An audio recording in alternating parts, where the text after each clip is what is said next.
María Ángeles Cartera y tengo 77 años y soy artista.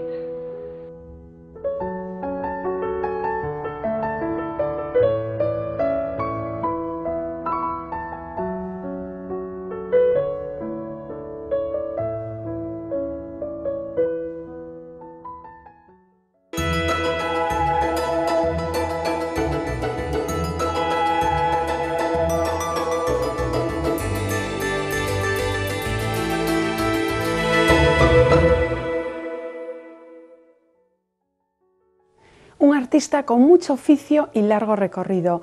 Lleva desde los 9 años pintando y seguramente es de los artistas que más obra vende en Galicia. ¿Por qué? Pues sencillamente porque la gente se identifica con esos motivos tan maravillosamente y exquisitamente realizados, cuáles son membrillos, limones, paraguas, periódicos o calas. Más de 30 años ejerciendo la actividad pictórica, pero hoy da un nuevo salto. Lo da a la tercera dimensión, a la escultura, y lo hace en Factoría Compostela. Se sienta con nosotros Manuel Quintana Martelo. Bienvenido de nuevo a Espacio de Arte, Quintana. Hola, ¿qué tal? Pues te vamos a someter a una serie de preguntas muy telegráficas para que el espectador conozca un poquito más de tu personalidad. ¿Quién es Quintana Martelo? ¿Cómo se formó y a qué aspira? Bueno, soy un artista plástico. Trato de ser lo más global posible y aspiro a hacer mi gran obra. ¿Todavía? Pues, sin hacer. Todavía. Tú que has viajado muchísimo, ¿qué lugares en el mundo te han impactado más? Bueno, el impacto visual de los lugares depende mucho de las emociones del momento, ¿no? Pero yo tengo unas referencias en este mundo. Una es Galicia, la otra es Nueva York, mi segunda ciudad, y la tercera es Florencia. Y de hecho tienes esos dos pies entre Galicia y Nueva York. ¿Eres tímido o a veces esa distancia es por eso, por timidez? Soy tímido, pero eso me hace crear a veces una falsa excesiva distancia con los demás. Que sí que la apreciamos, ¿sí? ¿Tu ranking de idiomas? Bueno, a ver, yo diría que hablo castellano, hablo catalán, hablo gallego, hablo un poquito de inglés y chapurreo pues italiano, francés, pero... Chapurreas, que ya es bastante. Sí. ¿Tu música preferida? Mi música preferida depende. Música descongestionada cuando voy conduciendo, por ejemplo, en coche, y música, por regla general, clásica cuando trabajo, porque no me distrae de mis emociones. ¿Qué consejos le das a tu hijo? A mi hijo, pues que tenga paciencia y que esto es una carrera de fondo. ¿Tu opinión sobre el ser humano? Toda. Yo creo que cualquier opinión sobre el ser humano válida es válida, y yo creo que ser dignos es lo mejor que puede ser el ser humano. ¿Y a la clase política qué le pides? A la clase política, discreción. ¿Dónde crees, para finalizar, que vamos después de estar en este mundo? Me gustaría creer que vamos a algún sitio. Sí, porque si no, casi no tendría razón de la existencia, ¿no? Bueno, o sí. Bueno, No, o sí. Sí, eso es bonito. Pues si te parece, comenzamos ya con la entrevista a raíz de tu muestra reciente en Factoría Compostela. Te has lanzado a la tercera dimensión. Un simple plato de pintura se convierte en un auténtico efecto escenográfico. ¿Era una antigua aspiración, Manuel? Sí, ya hace años tuve alguna incursión con el volumen. Ya en memoria, en la iglesia de la universidad, intercalé en una instalación la tercera dimensión en parte de la obra, y hacía tiempo que tenía ganas de abordar esta tercera dimensión, o sea, de girar alrededor del cuadro, ¿no? Entonces trato de mantener mis elementos temáticos dentro de mi obra, y rodearlos, manipularlos y sobre todo modelarlos, ¿no? Lo que me emociona realmente de la escultura es es modelar las piezas y articular el conjunto de la obra, de la pieza. Poder girar sobre ella, poder entenderla, verla desde un aspecto completamente diferente a lo que es esa falacia en tercera dimensión que supone el plano bidimensional de la pintura, ¿no? Y todos los espectadores, o sea, la gente que ha ido a Factoría se ha identificado porque realmente son esos motivos que ya estaban en el lienzo y sí, pasados a la tercera dimensión. Eso es lo que yo realmente buscaba, o sea, buscaba que cualquiera de esas piezas aisladamente se identificara con mi obra, y yo creo que eso sí lo he conseguido. Sí, y la gente lo ha visto así, e incluso lo han visto en esa peana que también está realizada por ti, esa peana más abstracta, también es parte como de esos cuadros en los que comulgan con esas contradicciones. A ver, la peana funciona como soporte, pero al mismo tiempo para mí es todo, la obra es conjunto. Y se ve, por ejemplo, en el brush, en lo que es ese cepillo, ¿no? Se ve que la base del cepillo forma parte de del propio conjunto. Y ahí yo trato de articular un poco los dos lenguajes, el figurativo y el abstracto, ¿no? Utilizando la peana como soporte, sí. Como, digamos, como esa estructura de abstracción. Son piezas absolutamente únicas, no hay serie de múltiples, hasta 4 o 5 piezas. Pues las sabrán, supongo que las sabrán en el futuro. No pretendo hacerlo, me gusta más trabajar con pieza absolutamente única. Pero, ¿y seguirás ahora con la escultura? Sí, quiero seguir con la pintura, por supuesto, ¿no? Pero sí voy a seguir abordando temas de escultura. Porque había que, para no repetirse, había que asumir un nuevo reto. Es la obligación de todo artista. Bueno, yo creo que el artista, a ver, yo creo en el artista renacentista, ¿no?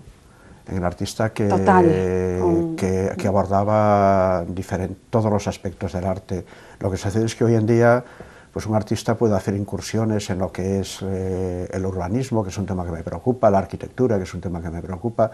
Lo que sucede es que luego técnicamente los oficios, digamos, por así decirlo, están como muy mediatizados por circunstancias colegiales determinadas, ¿no? Pero yo creo en el artista, yo creo en ese Miguel Ángel, en ese Leonardo, que eran artistas globales, que tenían un discurso más allá de lo que era la propia obra plástica, o sea, que abordaban la arquitectura, el urbanismo, la inventiva de Leonardo, por ejemplo, ¿no? Sí, porque ha hecho inventos, pues mira, inventos. Por cierto, muchos instrumentos de trabajo, ¿no? Los platos que actúan a modo de paleta, esos pinceles. Parece que cada vez te desnudas más con tu obra. Es mi mundo, es el mundo que me rodea, es la introspección en la que me manejo, que trato de desnudarla. O sea, es una introspección, pero al mismo tiempo es una desnudez ante el público, ¿no? O sea, trato de alguna manera de mostrar constantemente cuáles son mis propios secretos de trabajo. Pero al mismo tiempo vemos una puesta en escena un tanto escenográfica, y realmente así es tu estudio. A ver, Miguel Fernández Cid, en el libro que me hizo, en su escrito, ha descubierto un poco los secretos de mi estudio, ¿no? Todo el estudio de un artista es una escenografía. Entonces, obviamente, ahí hay una escena, hay una puesta en escena, hay un discurso de puesta en escena, y yo, en mi pintura, lo que trato es de escenificar un poco es precisamente ese medio y ese ambiente que me rodea cada día, ¿no? Y siguiendo con Miguel, también, bueno, analiza cómo los diferentes estudios que has tenido en Tarragona, en Barcelona, en Nueva York, han condicionado tu obra. Y yo también te pregunto, ¿y también las ciudades en las que has estado, en las que has vivido? Las ciudades, de alguna manera, condicionaron un poco, no mi obra, pero sí un poco el discurso de mi obra. Eso sí, ¿no? Porque, por ejemplo, Nueva York, incorporando está claro que Nueva York, pues de Nueva York me entusiasmó en su momento el mobiliario urbano de Nueva York, cabinas, papeleras de Nueva York, este discurso tan peculiar, tan íntimo, esta especie de antropología urbana que significa... Y que bueno, y que vemos en Factoría. Eso, ¿no? Y que hay también algo en Factoría.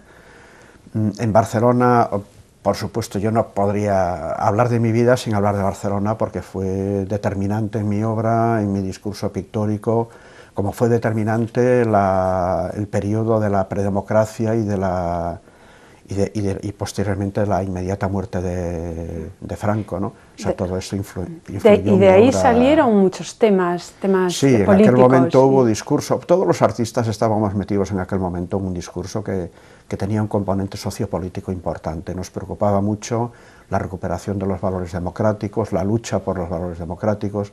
Había en el ambiente mucho discurso sobre esto, había mucho colectivo urbano y colectivo social y colectivo político que estaba metido dentro de todo eso, y todos los artistas formábamos parte de esto, ¿no? Teníamos un discurso con la política muy inmediato, mucho más que ahora quizá, ¿no? Ahora ya todo más situado, el artista parece que aborda un campo ya de un poco en otra dimensión, o sea, no somos quizá tan importantes como lenguaje, ¿no? Había una experiencia que se hizo en Cataluña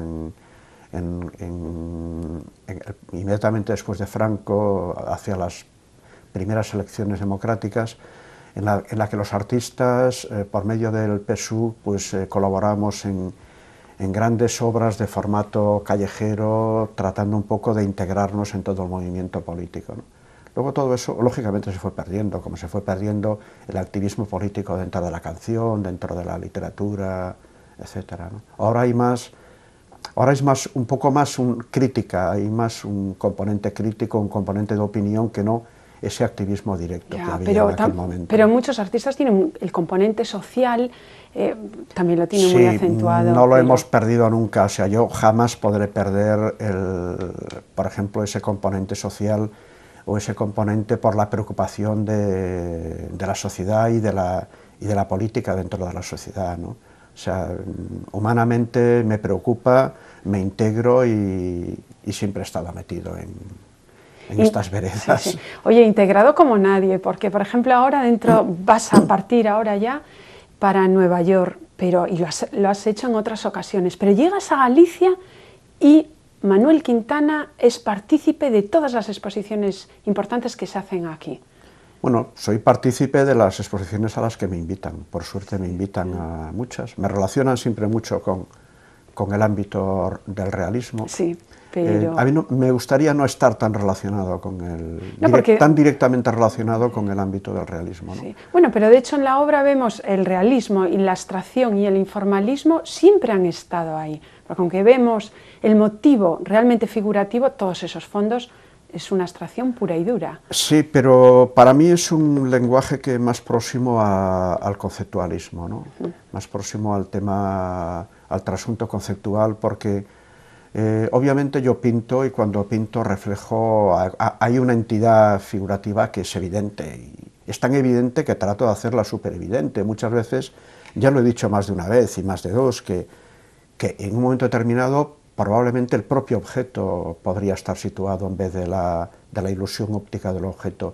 Pero bueno, es esa necesidad también de recrear, de jugar con la luz, con el volumen, la sombra y magnificar el objeto dentro del plano.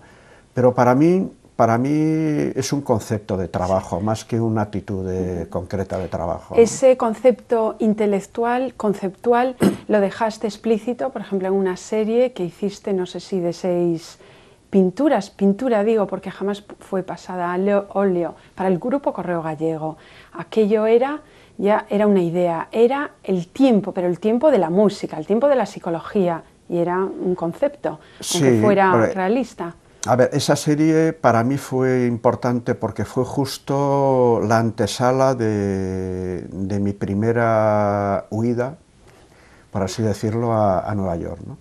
Después de esa serie, en Nueva York empecé a reflexionar de una manera ya muy seria sobre la actitud ante la pintura y ante la figuración y ante la recreación, o sea, no esconder. Me pasé años escondiendo de alguna manera la figuración o el objeto dentro de mi pintura. A partir de esa serie me enfrenté a mis carencias o a mis debilidades o a mis apetencias con total desnudez y con total libertad y con total descaro, vamos, por así decirlo. O sea que te has autocensurado mucho. Sí. Bueno, me sigo autocensurando. Lo que pasa es que, como tampoco tengo tiempo ya ya dispongo de tanto tiempo como para seguir de alguna manera, o autodestruyéndome o automanipulándome, pues entonces esta autocensura está dentro de mi trabajo de cada día, ¿no? Bueno, vamos a retomar a Miguel Fernández Cid. Ha hecho un trabajo sensacional, editado por la Diputación Provincial de Pontevedra. Vamos a hablar de este trabajo, pero al mismo tiempo vamos a escucharlo. Se ha acercado a nuestros estudios y vamos a saber cuál es su opinión sobre este artista. Yo creo que si hay un recurso que unifica y da sentido al trabajo de Quintana Martello es el diálogo, digamos a veces la lucha incluso, que hay entre dos tentaciones. Una es la tentación de la representación y otra es dejar la pintura que fluya como más libre, con una especie de sentido propio, ¿no? La primera le lleva, bueno, pues a un ejercicio, a un oficio muy medido, muy controlado, en el que se muestra, yo diría que con frecuencia incluso bueno, reticente, ¿no? A veces quiere como romper con esa facilidad con la que le sale técnicamente el trabajo. Y la otra, bueno, es la que le lleva, bueno, pues a plantear como si dijéramos lo que tiene más cerca, los elementos que le acompañan en el estudio, como los puntos de reflexión. Por otra parte, es un pintor que no podemos decir que sea poco conocido, pero yo diría sí que es mal conocido, sobre todo por la crítica, digamos, por el medio artístico, porque hay una imagen como muy estable de su trabajo, ¿no? Entonces, se suele pensar en Quintana siempre como un pintor referencial, un pintor figurativo, cuando yo creo que es un hombre extremadamente tenso, muy informado y muy autocrítico con su trabajo. Yo creo que esa imagen como muy estable no le hace favor a esa especie de tensión constante que le mantiene como muy vivo, muy actual a lo largo de varias décadas. Bueno, pues ha dicho que yo me quedo con esto, que eras poco conocido. Si alguien quiere conocerte realmente, lo primero que tiene que hacer es leer el libro. Bueno, este libro yo creo que recopila mi obra desde mis inicios. Es un trabajo excelente que ha hecho Miguel Fernández Cid en cuanto a trabajo biográfico, a trabajo de exposición y de puesta en escena de mi obra, sobre todo la obra anterior a los años 90, que era la más oscura. Todavía mis 16 años en Cataluña no eran muy conocidos. Y luego un excelente trabajo de maquetación y articulación de todo el texto por parte de Teresa Sáez, que fue quien construyó y le dio forma final al libro, ¿no? Super. Y yo creo que en este libro hay, pues hay un recorrido por toda mi obra y es una información que quizá a mí me faltaba un poco. Me faltaba ese conocimiento global de mi trabajo, en donde se ven mis preocupaciones, mis dudas, mis debilidades, mis errores, ¿no? Los errores son importantes y yo creo que de alguna manera se ven mucha obra que no existe ya, que está destruida.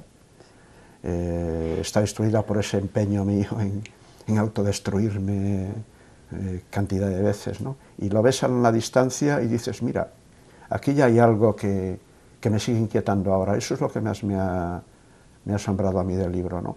Cosas que ya tenía en los años 70 que de repente aparecen ahora con contundencia en mi trabajo.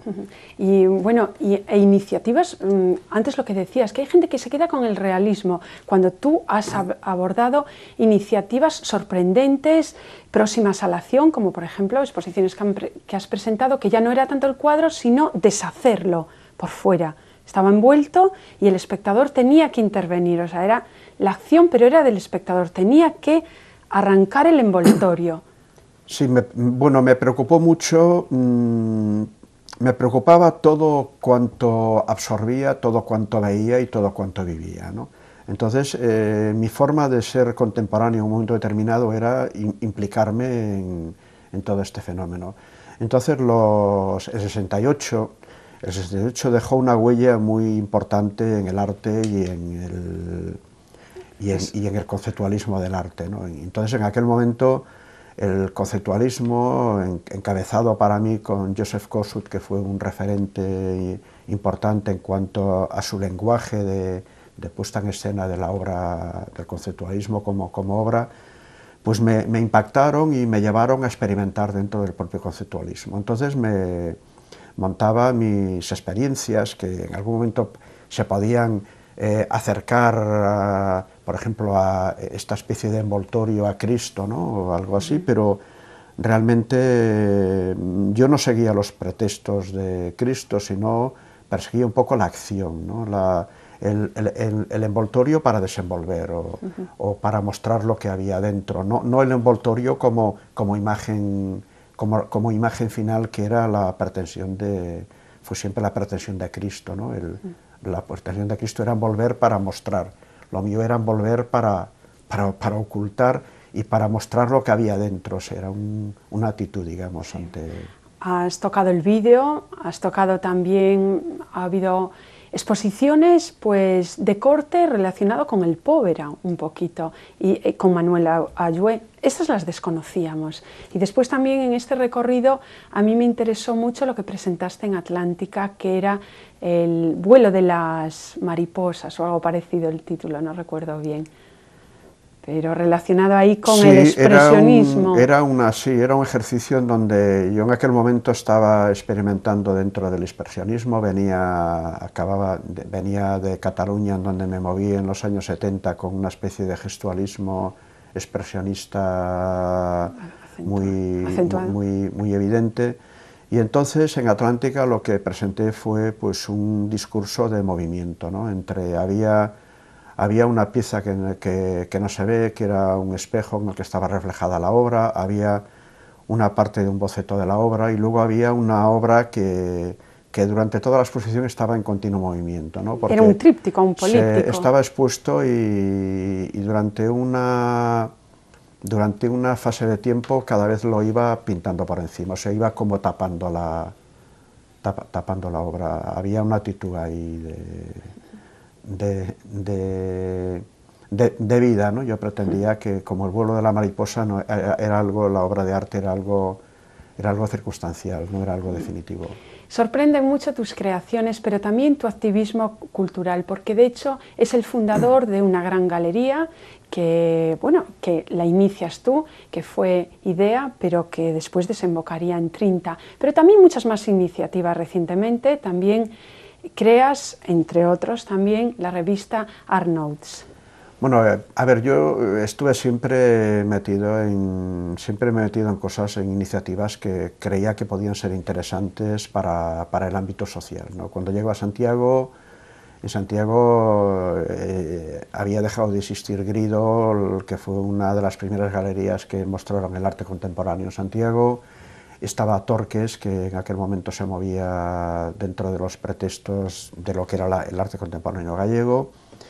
Y entonces, con unos amigos, decidimos que las nuevas generaciones teníamos que ocupar un espacio más relevante dentro del arte y había que aproximarnos a lo que luego era Atlántica. De hecho, todo Atlántica pasó por esos proyectos, ¿no? Que nació, el primer proyecto fue IDEA, y el segundo proyecto que abordamos fue Trinta, ¿no? Que fue el que ya ha seguido con contundencia hasta ahora como uno de los pilares del arte contemporáneo en Galicia, ¿no? Que continuó con un trabajo que desarrolló y sigue desarrollando con mucha eficacia Xunta Rodríguez, ¿no?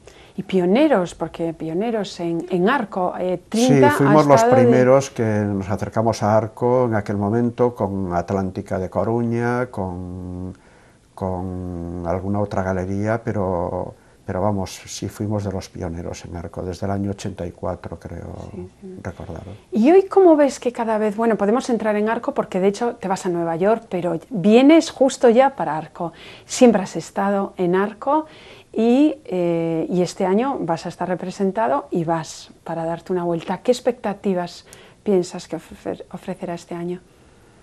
Bueno, este año Arco está un poco en la incertidumbre, ¿no? O sea, Arco se está reciclando cada año. Se está intentando con Arco abordar, ponerla en solfa de la feria más visitada del mundo y al mismo tiempo darle el carácter de las ferias más importantes del mundo. Lo que sucede es que Arco se mueve y las ferias se mueven por mercado y por negocio puro y duro. Entonces, en este momento, competir con Basel o competir con Miami Basel o competir con Frieze en Londres es enormemente difícil. Es enormemente difícil porque han copado el espacio del mercado internacional. Entonces, en Arco hay una lucha muy grande y yo creo que no es muy fácil que aborde y que pueda competir con estas ferias. O sea, hay algún autor que consideran que es una feria alternativa o una segunda feria. Yo creo que en este momento Arco es una segunda feria. Para España es una feria importante. Bueno, es la primera para España. Por supuesto, claro. Las galerías españolas tienen que estar en Arco, pero sí, internacionalmente no está en esa primera línea de ferias que suponen las dos Basel y Frieze, ¿no? Y aunque para nosotros vayamos consecutivamente perdiendo presencia, porque es una pena, este año también solo va una galería de 4 que estaban siempre fijas, bueno, es una pena. Vamos. Bueno, sí. Yo es que no entiendo muy bien las pretensiones de Arco y a veces no entiendo mucho a los comités de selección, ¿no? Vamos a dejar el tema porque nos queda muy poquito tiempo, Quintana, y me apetecía tocar una serie de temas. Es tanta la obra que vendes que ahora, por ejemplo, en Factoría, una sala, la superior, se ha quedado totalmente vacía. Y también nos preguntamos, con tanta obra, que hay exposiciones que has hecho con 200 obras y más, ¿cómo la puedes tener tan controlada? Bueno, a ver, una exposición retrospectiva que se hizo hace 4 años, en donde obviamente la mayoría de la obra no era mía ya, pero bueno, estamos hablando de años de trabajo. Sí, o sea, no estamos hablando de 2 años o de 1 año de trabajo. Sí. En aquella exposición se recogía obra desde los años 70, ¿no? Y vamos a citar también el comisariado de Mercedes Rozas, que hizo una grandísima labor allí. Y entonces, claro, dices, bueno, pues esta obra está en el mercado, está colocada en el mercado, pero suponen muchos años de trabajo, muchos años de tiempo, ¿no? Sí. Entonces, hablar de... Yo no soy un pintor de una producción excesiva de obra, o sea, soy un pintor que me gusta mucho reflexionar sobre mi trabajo, pensar en mi trabajo y abordar mi trabajo con toda la conciencia del mundo. Entonces, no puedo decir que produzco 50 obras al año, porque no es verdad, ¿no? Sí, no, además, con ese trabajo tan minucioso. Y eres un artista que trabaja en series. Ya para terminar, si tuvieras que salvar alguna de las muchas series que has realizado, ¿cuál salvabas? Yo no soy un salvador. Sí. A mí me gustó mucho La lista de Schindler. Sí, la obra que hice un poco inspirado en la película de From Schindler's List, ¿no?, de Spielberg, tuvo un cierto impacto, que conste que en su momento también fue muy cuestionada por una parte crítica, porque había el guiño de la rosa, y parecía que el pintar rosa pues era algo frívolo, algo a un tema tan serio, sí, tan como... Pero a mí eso me da igual. Hoy día, en este momento, se considera, y por suerte se ve esa serie desde otra óptica diferente, pero es algo que siempre pasa a los artistas, y yo creo que, y a mí me ha pasado, ¿no? O sea, con el tiempo, lo que parece un poco frívolo, un poco gratuito, adquiere peso y tiene contundencia, y es realmente lo que me interesa, ¿no? Sí. Y bueno, y ahí está, porque mira, a mí esas rosas, que por cierto se han vendido toda la sala, y esas rosas que haces en papel de dibujo, vaya contundencia, vaya delicadeza, te derrites con esas series. Bueno, ¿qué libro, ya como colofón, qué libro te llevarías a una isla desierta? No lo sé. Bueno, y ahora, el otro día estabas presente, ¿lo sabes o no lo sabes? No lo sé, no me llevaría un solo libro. Vale. Me llevaría varios bueno, libros, el otro si día pudiera. te hemos visto, hemos coincidido contigo en la Ciudad de la Cultura. ¿Cómo ves ese proyecto? Me gustaría que Galicia abordase ese proyecto con entidad de nación, no con un sentimiento localista, ¿no? Siempre me ha preocupado mucho el contenido, no el continente. El continente es impresionante, claro, pero me ha preocupado el contenido y me sigue preocupando el contenido. Ya lo dije más de una vez. Sí, pero claro, ¿cómo llenar todo eso? Pero yo creo que la obligación como gallegos y como responsables de los quienes sean de la acción directa sobre la ciudad de la cultura es articular y llenar realmente eso de un contenido que sea eficaz, ¿no? y que sea de acorde con el soporte arquitectónico que tenemos ahí. Bueno, pues a ver si se consigue, yo también lo veo difícil. Así, muchísimas gracias. Esperemos que sí. Sí, no, todos lo deseamos, claro que sí. Sería una grandeza para toda Galicia y para el mundo. Sí, sí. Para el mundo. Sin duda, sin duda. Pues muchísimas gracias, Manuel, por haber estado ti. con nosotros. Manuel Quintana Martelo se ha valido del expresionismo, del conceptualismo, una pintura que siempre se ha debatido entre lo figurativo y lo abstracto. Hoy se abre a nuevos campos, ha querido abordar la tercera dimensión y lo hace ahí, en Factoría Compostela. No se pierdan esta cita porque de verdad que merece la pena. Nos vemos aquí, como siempre, la próxima semana para seguir hablando de arte. Mientras pueden seguirnos en www.elcorreogallego.es. Me llamo Sinesio Rodríguez, tengo 78 años